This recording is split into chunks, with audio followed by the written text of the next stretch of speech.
Well, hey there, idiots. Welcome back to Observe. In today's video, I'm going to be analyzing the non-verbal communication of Shannon Flynn, the business partner of the renowned forger Mark Hofman.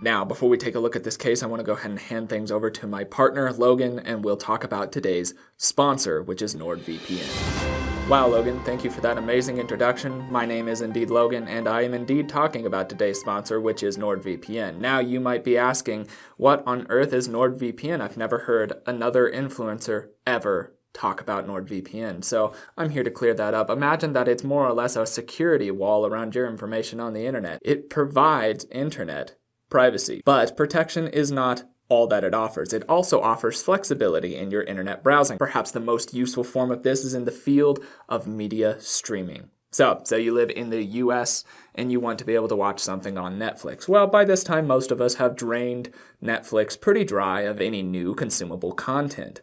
But that might just be for your region. If you use NordVPN and its extremely, I kid you not, extremely simplistic user interface, you can select any location across the globe that NordVPN services and watch their media libraries as well. A way that my wife and I have used this personally in this field is that we like to watch The Office. But here in America, The Office has switched to a absolutely garbage new platform, and it's rather a downer. So we use NordVPN on all of our different devices, which it can connect up to 6 separate devices. So we logged into NordVPN, changed our IP address over to the UK, and sure enough, The Office is available on Netflix, again, without any horrible commercials. But here's the segment where it gets to my channel. If you use my link, which is nordvpn.com/observe, you will get a huge discount on a 2-year plan. Plus, if you use my code, which is also observe, you will get 1 free month in addition to that as well. Again, that's nordvpn/observe and use the code observe for an extra additional month for free. Thank you so much for your support, and thank you to NordVPN again for sponsoring this video.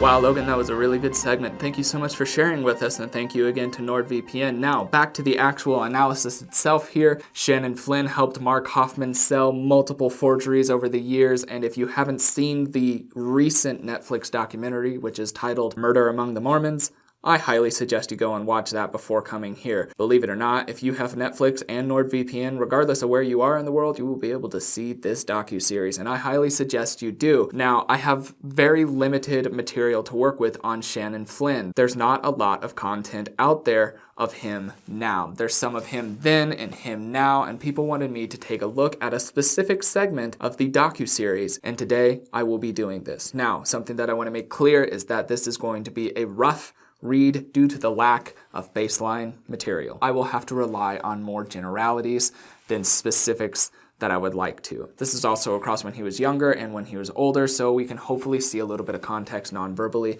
but I think that's enough talk for now. Let's go ahead and dive into the actual analysis.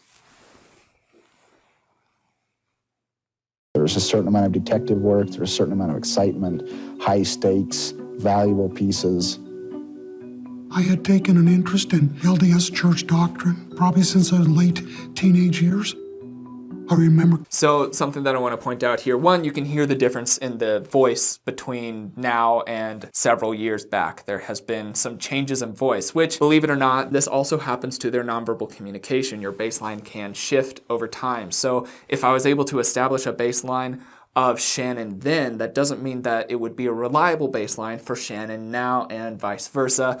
So this adds a little bit of complexity to this read. I will be trying to focus largely on the Shannon now rather than the Shannon then. Maybe there might be some generalities that we could see in Shannon then, but for the majority of this read, we will be focusing on him now. You can see that even while he's waiting to be able to be interviewed, he has a little bit more active of a baseline with maybe some fidgeting and some tweaking of facial muscles as well. This is also expected, especially early on in an interview, as a person is getting used to being in front of all the cameras and lights and getting ready for an interview. It's very common, but this is what we can see non-verbally so far. Also, I have cut out the B-roll segments of this so that all that I am showing is what I am actually analyzing. This has kept Netflix off of my back in the past, so we'll see if it continues to work now. Let's keep watching. Clearly, the first collectible item I bought, it was a 3rd edition of a pamphlet by B.H. Roberts. I didn't know what I was doing. I paid $10 for it, but I was interested. Okay, so he's using this gesture here. This is usually a trained gesture. Whenever a person does this or this, it's so that they don't use this, because this is condescending, this is overpowering, and also just don't use the finger gesture often. It really doesn't convey well to your audience unless that's your intention. These sorts of gestures are intentional, so maybe he's received training on this front or coaching from people about how to present himself non-verbally. But you could also see that he does have a fairly dynamic baseline as he's talking about stuff. You could see him moving in his chair, you could see him shifting and moving his other hand around, and then it also shifts around to where he's using open body language with this hand. So needless to say, we're able to just get a little bit of an idea as to where Mr. Flynn's nonverbal communication lies during his baseline state. We'll see if there's any variance from that from here on out. In the history and in the Salt Lake area, it was centered mainly on bookstores. And that kind of became the Mormon history coffee house. If you want to think of it in those terms, you would go, meet people, hey, come over here, let me show you this.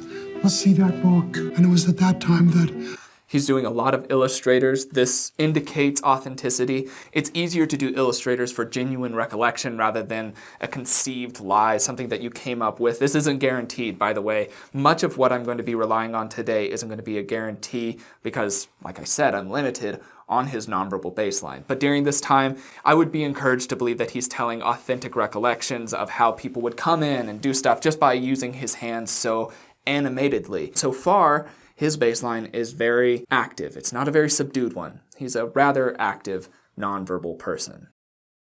I was introduced to Mark Hofman, and I was very excited to meet Mark. He was, in the Mormon document world, he was a rock star. I remember it specifically because it was my birthday. So he's switched over to kind of holding his hands together like this, and this is common in interviews as well. It's a self-soothing gesture, to be sure. There are nerves involved here. It's too hard to tell whether those nerves are related to being in an interview or being centered around Mark Hofman. Chances are it's both, and you will understand why that is as time goes on. And just so you know, if you haven't watched the docuseries and you plan to, just don't watch this video because there will likely be spoilers for you that you will be upset about if there already hasn't been. So seriously, don't watch this before that if you want to be able to really appreciate the full docuseries. That being said, let's continue. December 27th, 1983. Mark said, come here, I'm going to show you something that no one has seen. He takes out of his briefcase the salamander letter. That was in the box where the gold plates were. What? Okay, so he's talking about a letter that was called the Salamander Letter that was supposed to undermine a lot of the current Mormon doctrine of the day, and Mark Hofman was showing it to Shannon, and we can see here that Shannon is reenacting his emotional state during the time with, once again, very large illustrators of being like, whoa, and he braces himself on his chair and acts like he's surprised, and this is still all centered around him doing a genuine recollection of his emotional state at the time. It's synchronized. That's good to see. And if this little rough idea of a baseline that we're establishing here can be relied on, that means that any time that we see spikes, be it positive or negative in his nonverbal baseline, or if we see any nonverbal misalignment, it could be a pretty reliable indicator for deceit. Is that a guarantee? By all means, no. Can't stress that enough. But it is still something that we're establishing tells so that we can more accurately read him as the video goes on. What? Wow. And he says, we don't have any photographs of this. Can you photograph it? And so I was the first person to take those photographs. And he was keeping it under tremendous secrecy. I was one of a select group this big that was privy to the bombshells. So he's still using very heavy illustrators. So if there comes to be a time later on in the video where he's recollecting something and perhaps there's no illustrators, that could be seen as a negative spike in his nonverbal baseline where we would normally see illustrators, and it could be an indicator of deceit. It is something that we've made note of now so we can continue forward more confidently throughout the rest of the read. But that was his world, and there was a reason for it. Because everybody did that to a certain extent. They would never reveal where they were getting their best materials. So that world, it was not that odd to keep secrets. Well, the McClellan collection, there was a letter in there of potentially a devastating nature.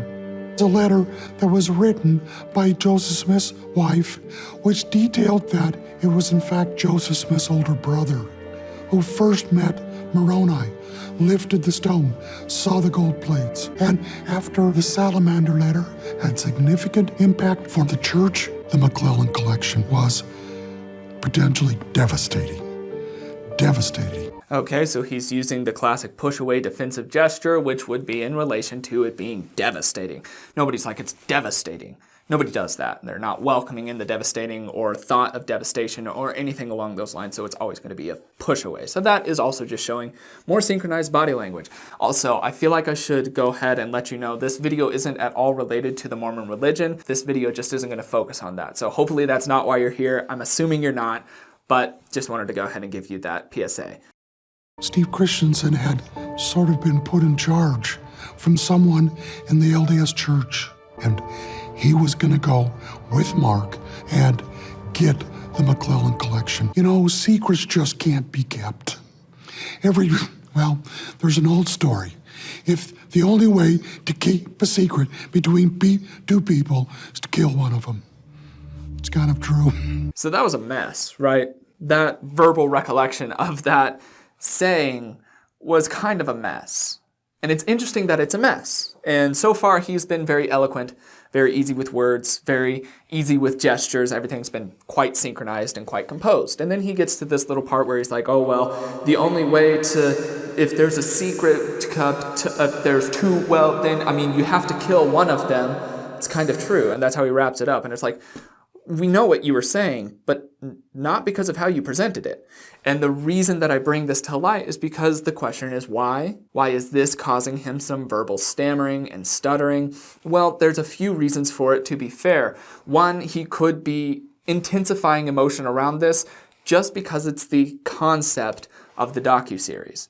Could be a little bit more emotionally charged for him, which makes it a little bit harder to psychologically process, especially when you're trying to talk to a camera. Ergo, stuttering and stumbling. Or it could be an indicator of deceit, where he knows that he's starting to tread into areas that he could be lying, and so he's having more difficulty presenting authentically to the camera, which manifests in this verbal stuttering and odd nonverbal communication.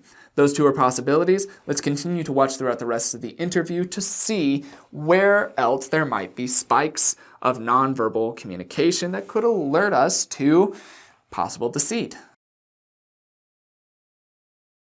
I don't know. He had an appointment at 2 o'clock with an attorney that represented a well-to-do church member that was going to buy that McClellan collection, give Mark the money, and kind of keep it for the church. Shannon, would you stand up for a second, please? So we can still see a very active baseline. That's what this little part in here is for. Even at his normal conversational tones, it's very animated all the way around. He's a very animated person when it comes to his body language, and that will make it more difficult to catch things like micro-expressions, mini-expressions, partial expressions, expression groups, so on and so forth. It just makes it more complicated because there's already so much activity. But now we're going to switch to a different time here, and this is much closer to the incidents of the docuseries itself, so that we can see a younger Shannon Flynn addressing the media centered around this entire story. Now, you are a close associate of Mark Hofman's and involved in some of his business dealings. I have to ask... Looks off to the side and has a large lip compression. This likely has negative connotations during this time. I don't remember if that's true in the docuseries. I don't know where this is in relation to the actual incidents and the information or anything around that, but he does have a lip compression, which is the biting back of negative emotions or wanting to be able to say something or express something. He also looks away, and this all indicates to me that there's some sort of negative connotation to being attributed to Mark Hofman in any level.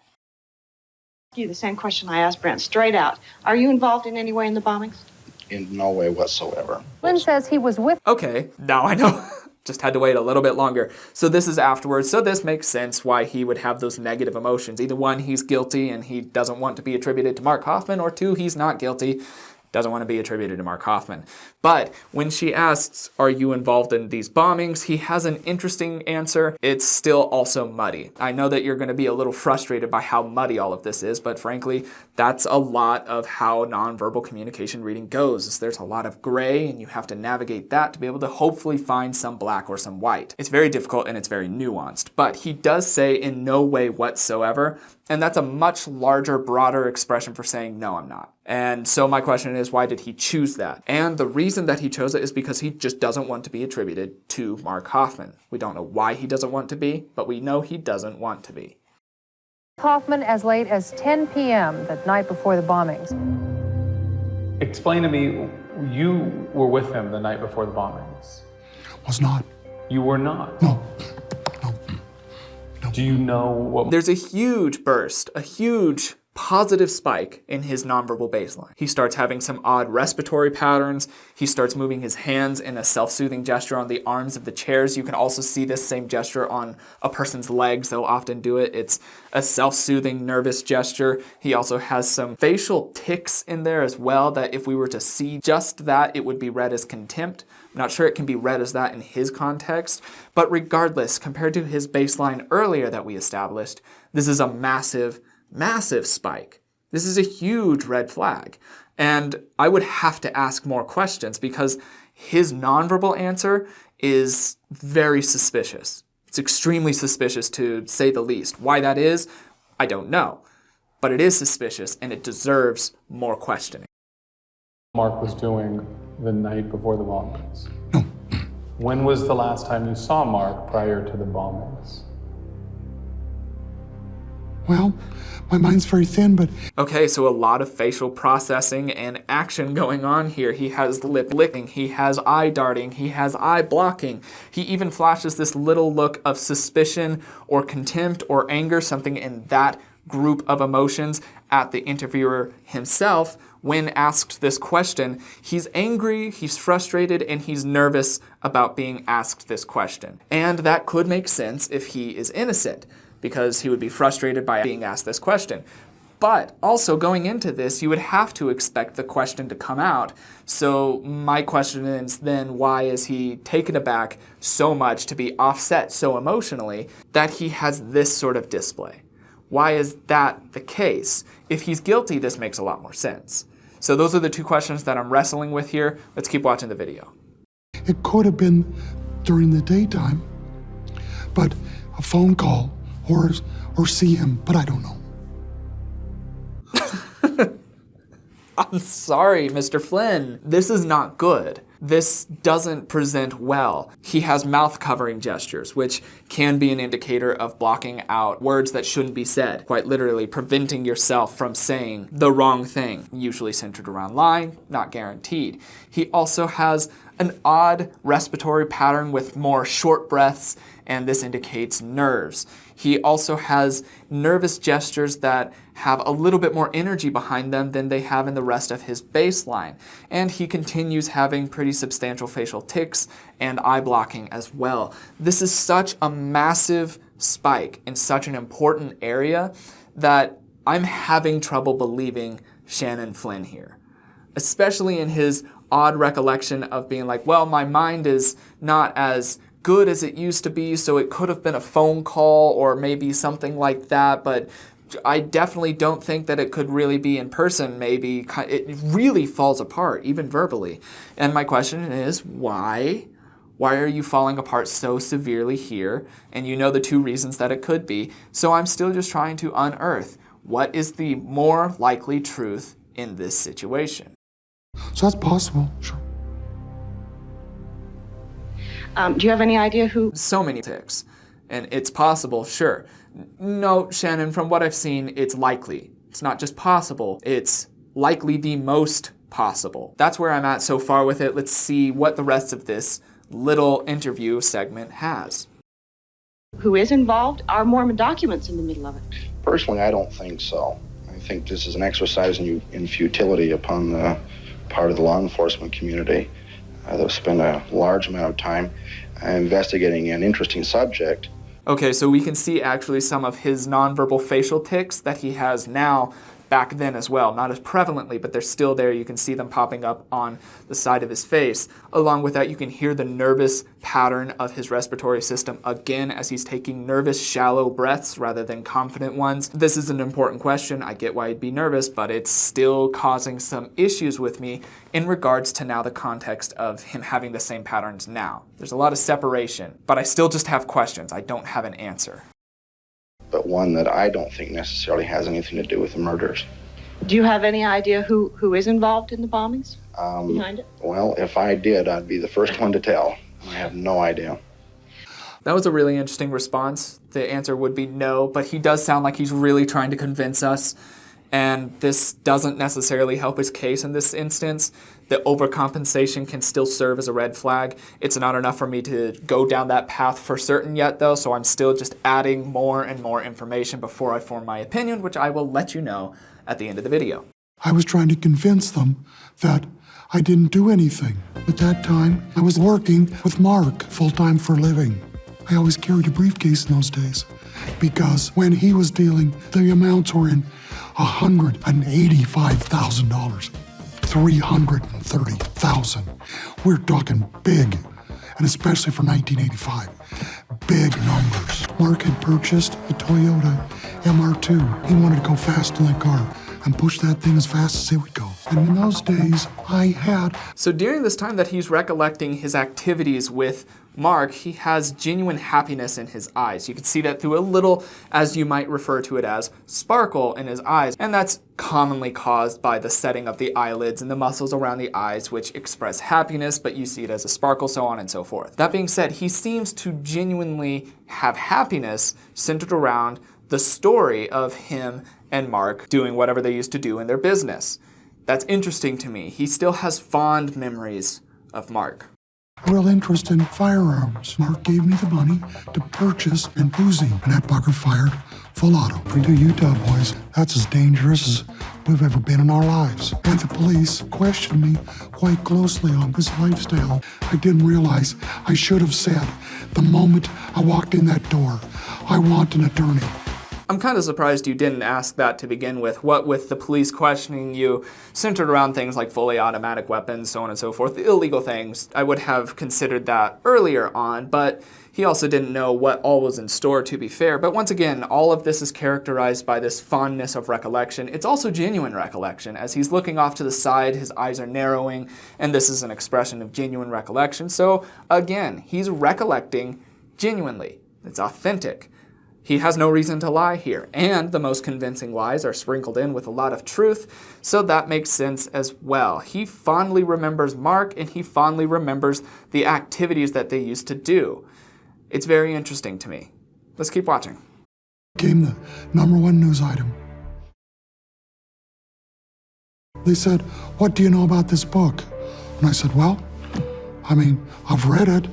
So he's doing some more self-soothing gestures, but it's later on here in the interview, so he's been able to settle in. So it's not as likely that it's the nerves that everybody has settling into an interview. He could still be nervous just in regards to the interview. Regardless, we do know that he is nervous here. Self-soothing gestures are born out of nerves. So he's nervous. Why he's nervous? Can't really say, but he also has his odd facial tic sprinkled in there as well, which is also an indicator of agitation for him.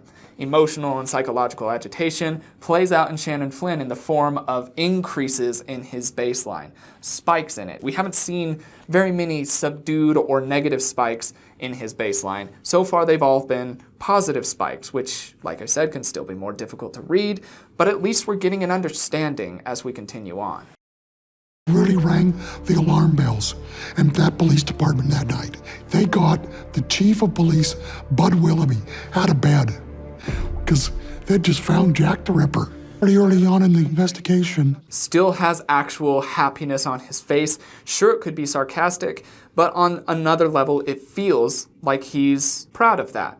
That he's proud of the name that they had. It was cool to him. Perhaps it was an adventure. And people also mention in this that Shannon Flynn had the feeling about him of wanting to be somebody that he wasn't. And one of the prosecutors here described him as somebody who wasn't a James Bond, but wanted to be. And Mark Hofman opened that door for him. This still seems to be true. He still seems to revel in this lifestyle that he carried out at the time. I don't know where he is or what he's doing now. This, like I said, this is a very limited read. But he does still seem to appreciate everything that that lifestyle was and all of his interactions with Mark as well. My attorney suggested that I take a lie detector test, and it's on a 0 center scale. If you score somewhere in the middle, it's kind of, we can't tell. By the time you get to a -6 and up, definitely untruthful.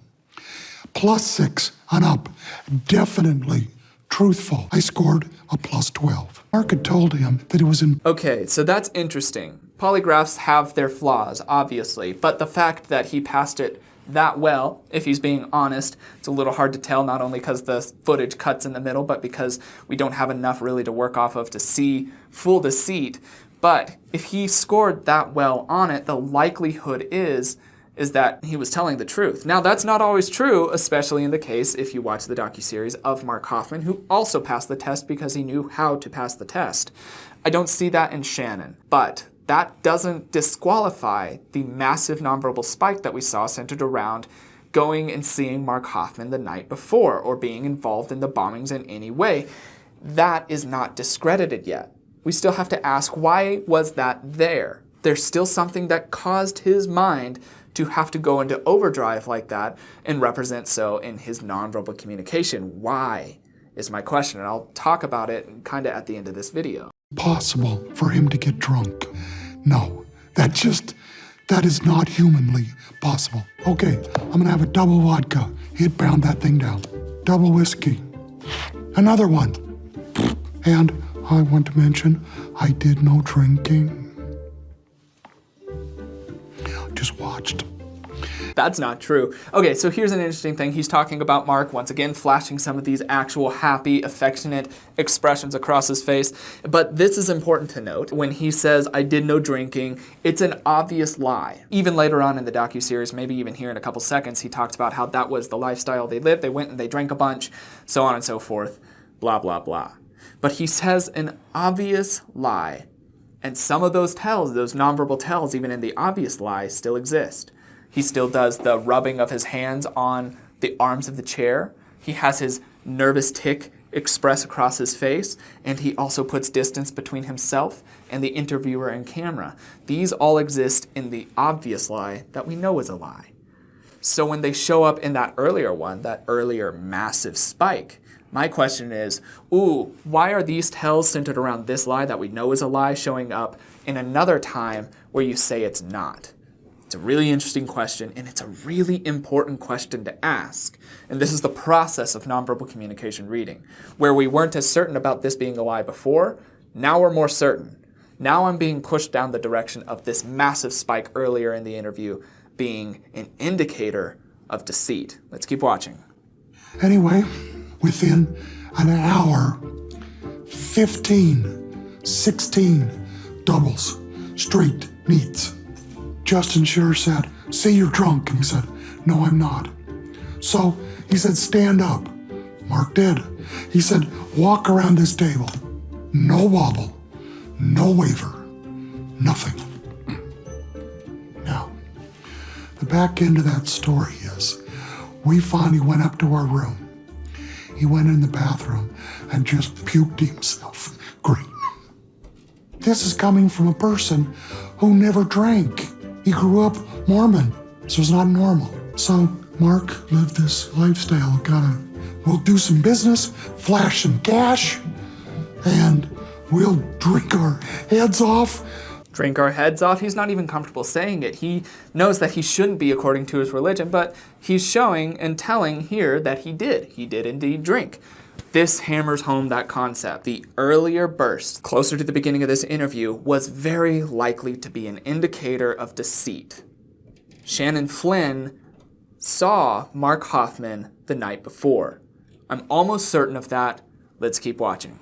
And then we'll sober up and go home. Back to the regular Mormon life. Sorry, I gotta dredge up. This crap again. Okay, so just commenting on his state as he's processing it. It's hard to see his face because it's at an angle, and also he's not conversing, but you can see that he's unhappy, and this is easy to fake, an unhappy expression like this. But if he is actually unhappy, then that misaligns with the earlier spike of him not having something to do with the bombs, unless it wasn't something to do with the bombs on that night. Perhaps he went and saw Mark Hofman that night, but it wasn't in relation to the bombs. I'm not sure. These are just the possibilities that I have to weigh through as we continue forward. Commit those crimes, and not only did he make me a party in committing those crimes and used me in order to perpetrate crimes on other people, after the fact, he continuously lied to me about all aspects and phases of those crimes. So he keeps saying those crimes. He's putting verbal distance between himself and the crimes, those crimes. Not these crimes, not the crimes, those crimes. This is a subconscious effort on many people's parts to literally separate themselves from various instances. And this is not uncommon in deceit. For people who are lying about something, they likely don't want to be attributed to those things that they're lying about. The most famous example of this is in relation to Bill Clinton when he says, "I did not have sexual relations with that woman." It's the same verbal distancing. This doesn't clear Shannon. This, if anything, is adding more and more to the incrimination bucket of him being somewhat involved with Mark and the crimes that he committed. Let's find out if that's true. It's easy for people to nowadays to say, well, couldn't you see that?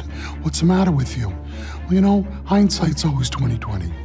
And in the moment, I didn't. Mixed gestures there with his hands. One is pushing away, the other one is open. That makes sense. He's defensive, but he's trying to be honest.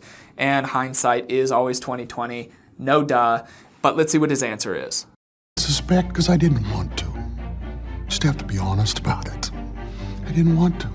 Many people don't want to accept that they might be a part of something that's not good. They don't like to find out that they might be part of the problem. It's very uncomfortable, so they will willingly ignore any evidence of that. That could be true. It could also be true that he didn't want to see it for other reasons. Regardless, what he said there makes sense, and his nonverbal communication was synchronized with what he was saying. He didn't want to know. This is adding so many interesting dynamics. Mark said something that will give everyone pause, because essentially he said, if something seems to be true and becomes accepted as true, it becomes true. Does that mean we're all living lies? Steve Christensen had been put in charge from someone in the LDS church because he was going to go with Mark and get the McClellan collection out of the safe deposit box. Mark knew there was nothing in there. I took out my oil, consecrated oil that I usually carry with me, and I commanded him to live and that proper medical help would get to him quickly, which it did. You commanded him to live? I commanded him to live. The poor man didn't know. He didn't know he was giving a blessing to Satan. This is a really interesting area of the interview to me. Not many people brought it up to me. Nobody brought it up to me, but when I was watching it, it struck me as interesting. For those of you who don't know what the story is here, Mark is badly injured, and one of the Mormons comes up with some religious oil and gives him a blessing and commands him to live, so on and so forth. Shannon's recollecting that and listening to that, and now he says he didn't know that he was more or less commanding Satan to live. And he still has this look of joy, of fondness, affection, something related around that in talking about Mark, even now that it's come out that Mark is a terrible person for what he has done. And he still has this expression. I'm very curious as to why that is. So far, we could see that he's emotionally upset. He's emotionally turbulent around it. He's crying. It's not common for people to cry on interviews at the drop of a hat. Didn't see it anywhere else, but he is now. So it's likely a genuine emotion. But then it's mixed in with this other seemingly genuine emotion. And those two emotions are weird. What could cause somebody to still look back and talk about an instance, a very dark instance, with at least happiness while also having intense negative emotions? Could be nerves, could be a reaction to trauma that's unique to Shannon Flynn and maybe a few others. It could be those things. These are questions that you just have to ask. Let's talk about that at the end of the video. But it wasn't his fault. He was doing the right thing as far as he knew. He had no idea it was Satan lying there. Has a higher pitch in his voice. This is also an indicator of emotion because it doesn't sound like a lying tone, so to speak. When a person's tone becomes strained because of stress, it sounds different than this. This is an emotional raising of the voice. You can tell that he has a knot in his throat. He's trying not to cry. This is all indicating to me that he is feeling genuine negative emotion in regards to this, and he's also flashing genuine positive emotion expressions. Interesting dynamic. His dad heard it from his son's mouth.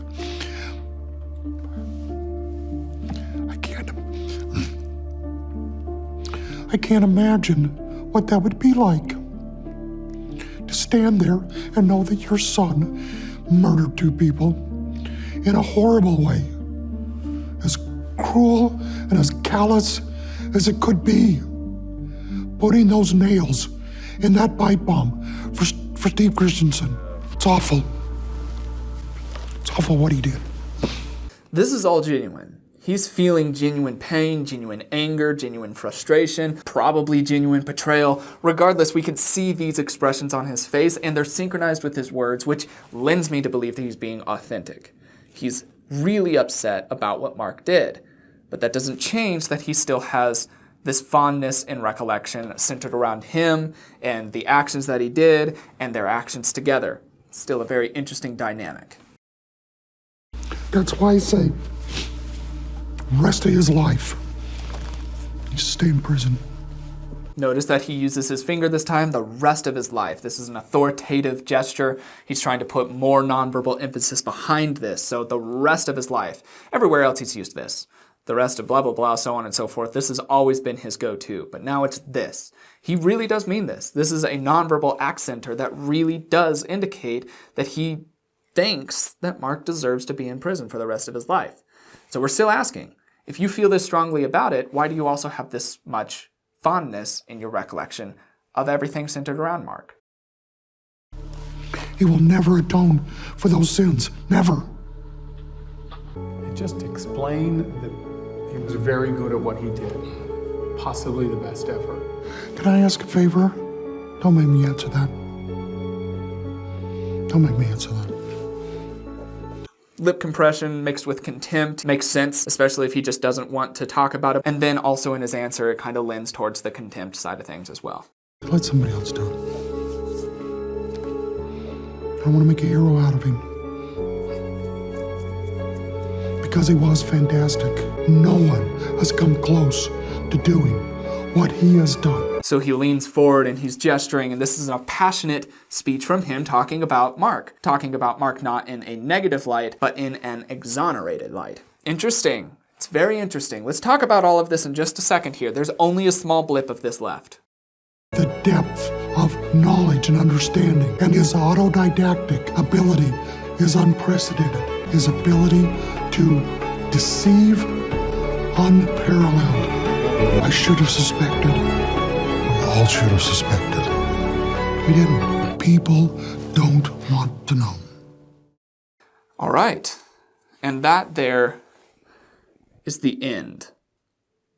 That's the end of the little interview that we were able to find during this docuseries. I went through the entire thing, pulled out the segments to be able to see the interview of Shannon Flynn. We saw a lot of interesting nonverbal communication during this time, a lot of nonverbal activity, and then there's that one portion that's extremely interesting earlier on where there's a massive spike centered around this idea of Shannon Flynn going and visiting Mark Hofman the night before the bombings took place. And he says that he was not involved. In an earlier interview, as we saw later in this video, he also said that he was not involved with those crimes, always distancing himself from that. It's interesting. And this is what we could say from pure nonverbal scientific observation. This is the only part that I can get to be black and white, is that he has negative emotions centered around Mark.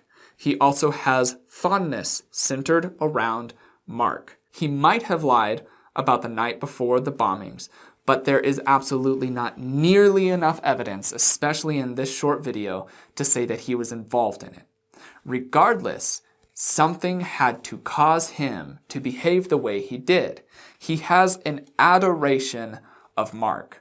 He had an adoration of what he did, what he accomplished, the type of person he was, the type of lifestyle he lived, and the time that he spent with Mark. It's this affectionate adoration. Shannon Flynn has never spoken on his and Mark's relationship to each other. He never talked about how close they were. But from what we see here, they seem to be quite close, very close. And he has obvious affection for Mark. This is all that we can for sure see. Everything from this point on is just my opinion. It's just my opinion based off of what we see. You're welcome to share yours in the comments as well, because there can be multiple interpretations of this. My interpretation is that Shannon had a substantial fondness for Mark. Many of you might say that Mark was Shannon's idol, perhaps. It could have been something more. I don't know. I don't have the evidence for it. This is just an opinion, and it makes sense in regards to what we observed. If Shannon had fondness for Mark on any level, be it from just companions to intimacy, this makes sense. The anger would be genuine. Real, genuine anger, hatred, disgust, pain, betrayal, so on and so forth would be present, mixed in with actual fondness, affection, joy, happiness, and recollection of memories. That makes sense. This answer makes the most sense to me, and that made him to where he didn't see the atrocities that Mark was concocting, because people are willingly blind in these sorts of situations, and it makes sense as to the emotions that he's displaying now. Do I have any evidence for this? No. This is all just conjecture. It's all based off of this small amount of nonverbal information that we have. So let me know your opinion in the comments below. Were they just business partners? Was there something more? Was Shannon involved in the bombings and he just fooled me? Let me know. I'm always interested to see, and it does lead to some pretty good discussions here and there. If you did like this video, consider hitting the like button, hit subscribe if you want to see more videos, hit the bell if you want to be notified of those videos sooner. Also, I sometimes hold surprise live streams that then go to Patreon. So if you want to participate in those, that's how you can find out that they are there, because otherwise you'll just miss it. Also, I'd like to give another big shout out to NordVPN. Thank you so much for supporting the channel. Thank you for providing some security for us online. If you haven't downloaded NordVPN yet, I highly suggest you do so. Again, that's nordvpn.com/observe. Use the code OBSERVE and you will also get an additional month for free. Thank you again for watching, but without further ado, that's all that I've got for the day. My name is Logan, and you have been oh so awesome, as you always are. And I will see you in the next video. Cheers, guys.